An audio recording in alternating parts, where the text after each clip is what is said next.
Hello everyone, আসসালামু আলাইকুম। আশা করি আপনারা সকলেই ভালো আছেন। আল্লাহর অশেষ রহমতে আলহামদুলিল্লাহ আমরাও ভালো আছি। তো আজকের ব্লগটা হচ্ছে দুপুর থেকেই শেয়ার করছি। ওইদিকে দুপুরে রান্নার জন্য হচ্ছে মাছটা সব কিছু ধুয়ে পরিষ্কার করে নেওয়া হয়েছে। এখন মাছটা রান্নার জন্য হচ্ছে কড়াইতে তেল দিয়ে এরপরে একে একে সব মাছগুলো দিয়ে দিচ্ছে। আর এরপর এটাকে হচ্ছে ভালো করে এপিট ওপিট উল্টিয়ে ভেজে নিতে হবে। তো ভাজা শেষে এটাকে উঠিয়ে ফেলতে হবে। অ্যান্ড দেন হচ্ছে এখানে পেঁয়াজ আর মরিচ কাটা দিয়ে দিচ্ছে। দেন এটাকে ব্রাউন করে ভেজে নিবে। এরপরে এখানে হচ্ছে বাটা মশলা, পেঁয়াজ বাটা, রসুন বাটা, জিরা বাটা দিয়ে মশলাটাকে ভালো করে কষিয়ে নিতে হবে। এরপর এখানে হচ্ছে টমেটো কাটা দিয়ে দিয়েছি, এটা দিয়ে নাড়াচাড়া দিয়ে ভালো করে মিশিয়ে নিয়েছে। আর এরপরে হচ্ছে এখানে স্বাদ অনুযায়ী লবণ, হলুদের গুঁড়া আর মরিচের গুঁড়া দিয়ে ভালো করে মশলাটার সাথে মিশিয়ে নিতে হবে।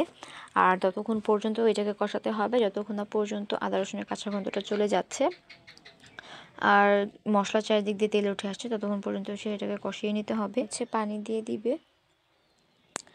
তো পানিটা বলক উঠে আসলে এখানে সেই ভেজে রাখা মাছগুলো দিয়ে দিবে।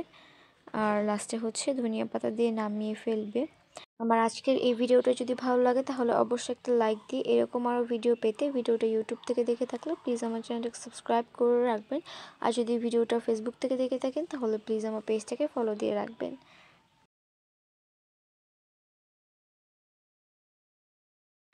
আর এদিকে হচ্ছে শাক ভাজির জন্য শাক কেটে নেওয়া হয়েছে। তো আর সাথে হচ্ছে আলু দিয়েছিল মেবি।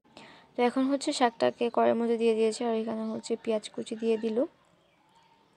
এরপর এটাকে ঢাকনা দিয়ে ঢেকে রাখবে। যখন পানিটা একদম শুকিয়ে যাবে তখন হচ্ছে এটাকে উঠিয়ে নিবে। এরপরে কড়াইতে তেল দিয়ে এখানে রসুন কুচি আর শুকনো মরিচ দিয়ে দিবে। এরপর সেই সিদ্ধ করে রাখা শাকটা দিয়ে দিলেই কিন্তু হয়ে যাবে। তো আজকে দুপুরে হচ্ছে এই মাছ আর হচ্ছে শাক ভাজি ছিল, বেশি কিছু রান্না করা হয় নাই।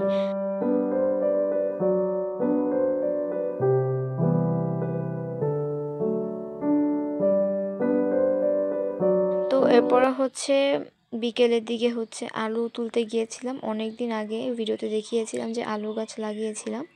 তো সেইখানে হচ্ছে আলু হয়েছে দেখেছি, গাছগুলো মরে গিয়েছে, যার কারণে ভাবলাম আলুগুলো নিয়ে আসি।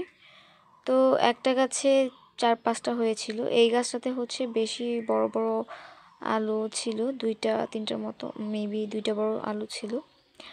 তো সবগুলো গাছই হচ্ছে উঠিয়ে ফেলি।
আশেপাশে খেলা করছে। এদিকে ফাইজা সিম গাছ থেকে সিম ছিঁড়তে এসেছে। তো এরপরে আমি হচ্ছে পরের দিনের রান্নার জন্য হচ্ছে সিমগুলো ছিঁড়ে নিচ্ছিলাম। ওইদিকে ফাইজার দেখা দেখি রায়ানও কিন্তু সিম ছিঁড়তে চলে এসেছে। ও আসলে পাতা ছিঁড়ছিল, হাতের নাগালে পায় না, যার কারণে পাতা পাইছে, পাতাই ছিঁড়া শুরু করছে। এদিকে আমি হচ্ছে সিমগুলো ছিঁড়ে নিচ্ছিলাম একে একে। আর পরবর্তীতে হচ্ছে গাছের মরিচ নিয়ে যাব কিছু। তো এরকম টাটকা টাটকা সবজি তুলতে ভালোই লাগে। আর আজকে হচ্ছে একদম হালকা রোদ ছিল, তেমন গরমও পড়ে নাই। বিকেলটা অনেক বেশি ভালো লাগছিল। আর এই আলু তুলতে আমার কাছে অনেক বেশি ভালো লেগেছে। অনেক বেশি ভালো লেগেছে কারণ ফার্স্ট টাইম এই আলু তুললাম। কারণ এর আগে কখনো আমি কোনো জায়গায় বা কোনো ক্ষেতে আলু গাছ লাগানো দেখি নাই। তো যাই হোক, আজকে হচ্ছে এগুলোই নিয়ে যাব। তো পরের দিন হচ্ছে রান্না করা হবে। তো যাই হোক, আজকের মতো এখানেই বিদায় নিচ্ছি। দেখা হবে পরবর্তী কোনো ভিডিওতে। ততক্ষণ সবাই ভালো থাকবেন। আল্লাহ হাফেজ।